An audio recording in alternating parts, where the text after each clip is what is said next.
بهترین مال دنیا برای انسان چیست در این دنیا؟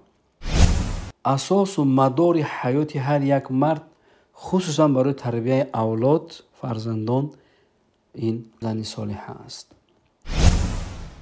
وقتی که ازدواج میکند و زن میگیرد، گویا اینکه جهاد کرده است بر ضد نفس اماره است.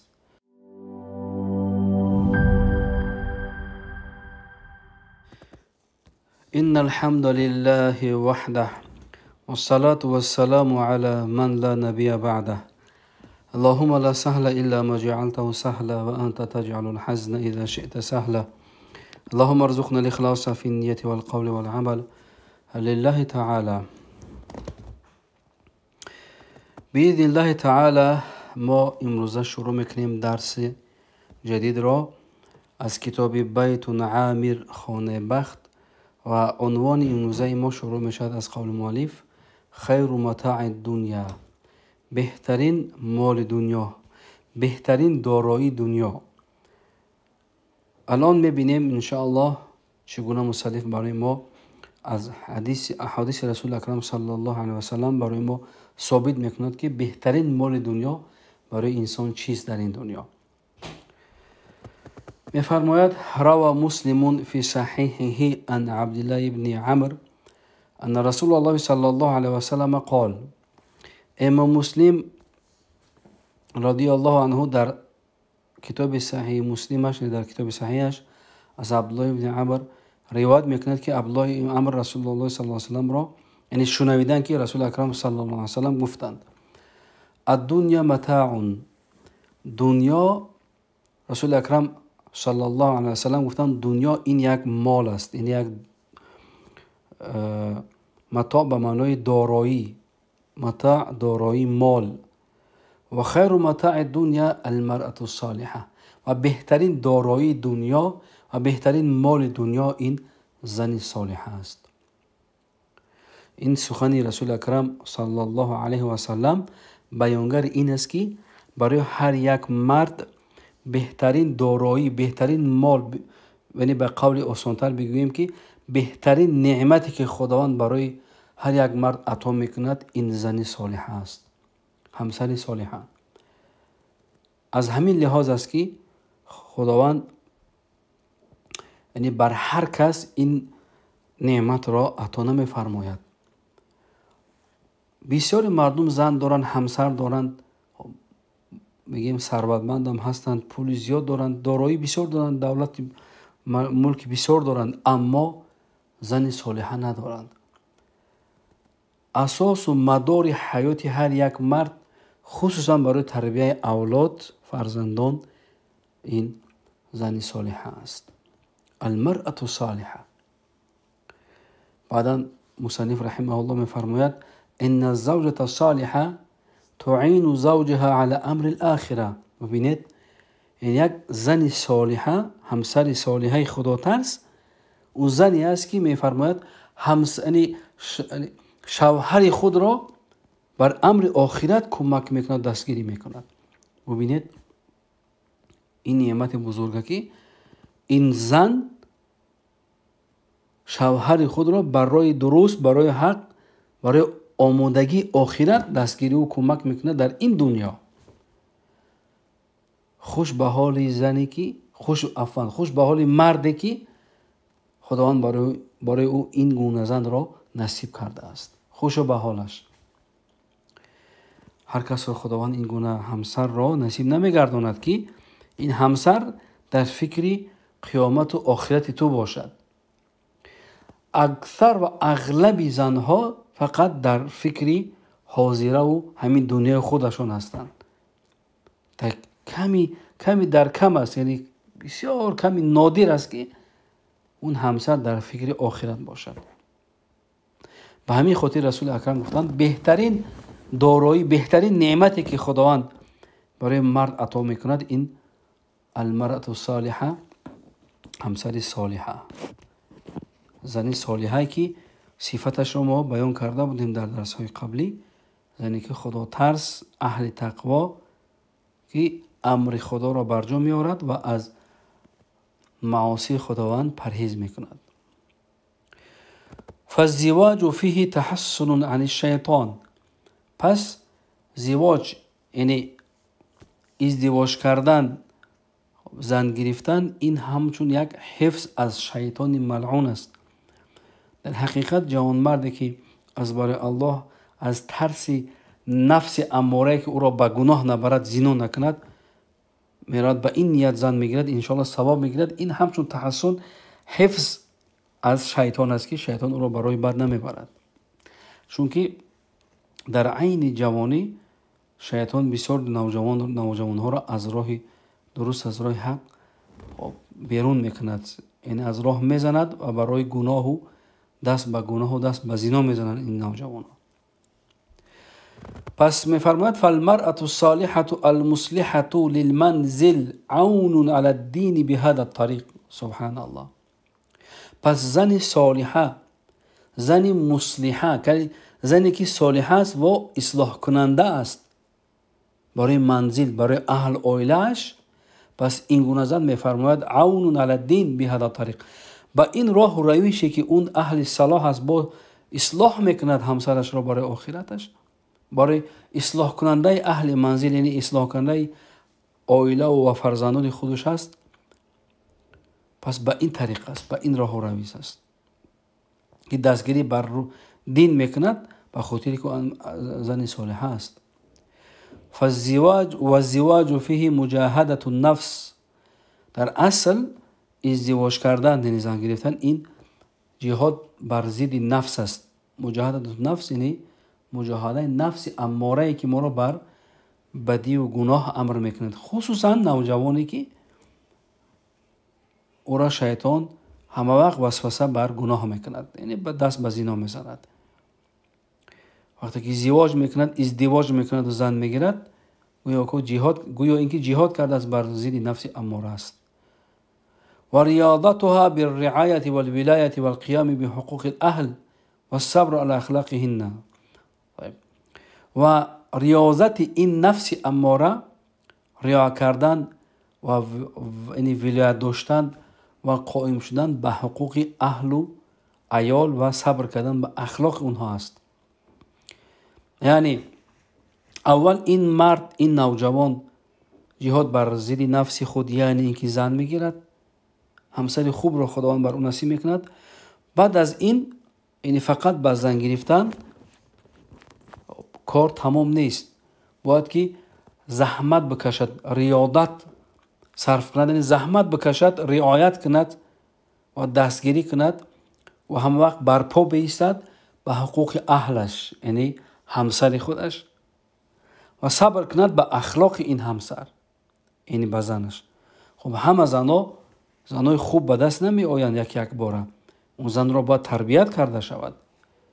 برای همین صبر کند بر اخلاق این زن و احتمال الاذى منهن، و همچنین اون آزار و اذیتی که بعضی زنها میدهند مردها را، شوهرای خود را، باید که یعنی همون اذیت و آزار از زنها باید که یعنی صبر کرده بتواند همین مشکلی، همین وضعیتی را باید که در گردن خود بگیرد و صبر کند.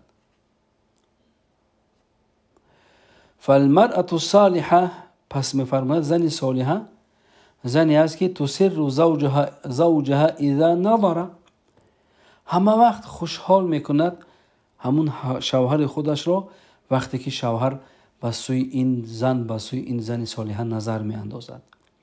وقتی که شوهر نظر میاندازد، این زن او را خوشحال میکند، یعنی با لبخند، با سخن شیرین، با یک نگاه عاشقانه به سوی شوهر نظر میکند. این شوهر خرسند خوشحال میشود. و تطیع اذا امر. بعد از آن صفت دیگری این زن این است که زن صالحه زنی است که وقتی که شوهر امر میکند به هر کاری، مراد از امر اینجا همون کارهایی که مثلا میفرماید برای من طعام آماده کن، برای من مثلا چای بیار، یا که برای من فلان چیز بیار، این کارهایی که در مرور همین زندگی حیاتی ما شما است، برای همین کار امر میکند. خب زن با جان و دل امر اون شوهر رو اطاعت کرده انجام میدهد. این زن صالحه است. ولا تخالف فی نفسها، هیچ وقت این زن مخالفت نمیکند همسر شوهر خود را در نفس خودش، یعنی مقصد شیطان را گوش نمیکند و بلکه همسر را گوش میکند. برای خصوصا در همین صورت، در همین حالت هایی که شوهران یعنی همسر خود را امر به کاری میکنند، همین حالت شیطان بسیار وسوسه میکنه زن را که اون خودش کی است که تو را امر به این کار میکنه، یا که اون خودش کی است خودش برات هم کار انجام میدهد. وسوسه شیطانی است، یا که این وسوسه همون نفس اماره است که اون خودش کی است، تو زن زیبا و تو زن جاه و مکاندار، خیلی یعنی کارهای بد، نفسی بد همون زن رو وسوسه میکند. مقصد این زن صالحه است. بعد از اون الان بیان میکند بعضی از صفتهای بدی که زن صالحه باید نداشته باشد این صفتها را. پس میفرماید فلا تکن انانه ولا منانه ولا حنانه ولا حداقه ولا براقه ولا شداقه. پس زن صالحه، اون زن صالحه ای که خود صالحه است و اصلاح میکند اهل و عیال خودش رو، و گفتیم صبر و طاقت زیاد دارد و شوهر خود را برای دین، برای آخرت دستگیری و کمک میکند. پس این زن از صفت هایی که الان بیان میکند نه، یعنی باید پاک و مبرا باشد. فلا تکن انانه، این زن نباید انانه باشد و نباید منانه باشد و نباید حنانه باشد و نباید حداقه باشد و نباید براقه و شداقه باشد. یعنی این صفت ها را باید که این زن نداشته باشد، وگرنه این زن زنی صالحه حساب نمی شود. الان برای ما توضیح می دهد که این صفاتی بدی که بیان کرد زن نباید داشته باشد چی معناها دارند. می فرماید والانانه هی التي تکثر الانین و التشکی. زن انانه زنی را میگویند که همه وقت خب انینت به معنای تکثر الانین، همون در اصطلاح تاجیکی ما همون چی میگن بسیار میزقد و شکایت بسیار میکند. همه وقت در زندگی میزقد شکایت دارد، اینش نمیرسد، اون کمبودی است. این همین زنایی که همه وقت میزقند چگونه است؟ همین زن صالحه باید همین صفات را نداشته باشد. اینا میگن زن انانه. فقط همون انین یعنی به معنی انانه گفته همون صدایی که گوشخراش است، همون زغزغ میگیم ما در زبان تاجیکی ساده ما، زغزغ نکنیم، زن زغزغ نکنه، که مثلا همین چیزی که ما و شما میدونیم. اینا میگن زن انانه. والمنانه هي التي تمنى على زوجها تقول له فعلت لاجلك كذا وكذا. زن منانه یعنی منت گذار، زنی است که تمنا منت میگذارد بر همون شوهر خودش. تقول له، برای شوهرش میگوید که من همین کارو به خاطر تو انجام دادم. فعلت لاجلك كذا وكذا، به خاطر تو اقرار کردم، به خاطر تو فلان رو کردم، به خاطر تو فلان جا رفتم، به خاطر تو فلان. خوب همین منت گذاری کردن میگیرد. به خاطر تو مثلا این خونه پاک و تمیز کردم، به خاطر تو طعام پختم، به خاطر تو لباس شوردم. خلاص این منت گذاری زن است. زن صالحه نباید این گونه باشد. والحنانه التي تحن الى زوج آخر والعياذ بالله. زن صالحه باید زن حنانه نباشد. زن حنانه زنی هست که یعنی صفت حنانه همون زنی که تحن الى زوج آخر والعياذ بالله، میل به سوی شوهر دیگر دارد، برای میل به سوی مرد دیگر دارد، یعنی همون قلبش میل به سوی یک مرد بیگانه را دارد. شوهر دارد اما باز میخواد با دیگر کس باشد. این زن را میگن زن حنانه. والحداقه، همچنین زن صالحه باید زن حداقه نباشد، یعنی صفت حداقت نداشته باشد. هي التي ترمي الى كل شيء ببصرها وتشتهيه وتكلف الزوج بشراءه. پس زن میگن حداقه زنی هست که هر چیزی رو که در چشمش افتاد دید، یعنی به سوی همون چشم میاندازد و تشتهیه و اشتهای نفسی خریدن همون چیز رو میکند و تکلف زوج و شوهرش رو یعنی مکلف میکند و امر میکند که شراءه تو که همون چیز رو بخرد. مثلا در بازار که در دکان ها میرود، هر لباس هر چیزی که خوش اومد و همون شوهر بیچاره رو مجبور میکند که توی که همون زن همون چیز رو بخرد. این زن رو میگن زنی حداقه. زنی صالحه نباید این صفت رو داشته باشد، یعنی حداقه باید نباشد. خب صفت بعد دیگری که والبراقه التي تكون طول نهارها في تسقيل وجهها وتزيينه ليكون لوجهها بريق بالتصنع. براقه همون زنی رو میگویند که این براقه زنی است که این درخشان، یعنی معنای درخشان الان باید میگه چی به معنای درخشان. التي تكون طول نهارها زنی است که میگه تمام روز از صبح تا بگاه فی تسقیل وجه فقط همون چهره خود رو فقط زیبا میکند با همون چی میگن با زبان روسی کاسمتیکا میگن، چی میگن همین چیزهایی که استفاده میبرن امروزه، اصطلاح امروزه ما همون رنگ های گوناگون، همین یعنی آسان‌ترش بفرماییم این کاسمتیکا. فقط روزی دراز کارش همون آرایش دادن و کاسمتیکا استفاده بودن، همین چیزا از زیبایی رو همون چهرهش است و زینت میبخشد همون چهره خودش رو تا که لیکون لوجهها بریق بالتصنع، تا که همون چهرهش همه وقت یعنی فرماییم یعنی درخشان باشد و همه وقت همون زیبا باشد. خب معلوم است که اینا برای شوهرش نمیکند، معلوم است که برای شوهرش نمیکند، وگرنه زیبایی کردن و نقش و نما انداختن زن ظاهر خودش رو برای شوهرش این مطلوب است، این کار مستحب است تا که شوهر اشتها کند از این زن. اما مراد از اینجا زنی است که یعنی مقصد هیچ کار انجام نمیدهد، فقط کارش همین بگیم سرخ و سفیده و همین روز تا بگاه کارش همین است. و اما الشداقة فهي المشدقة او المشدقة الكثيرة الكلام الذي لا خير فيه.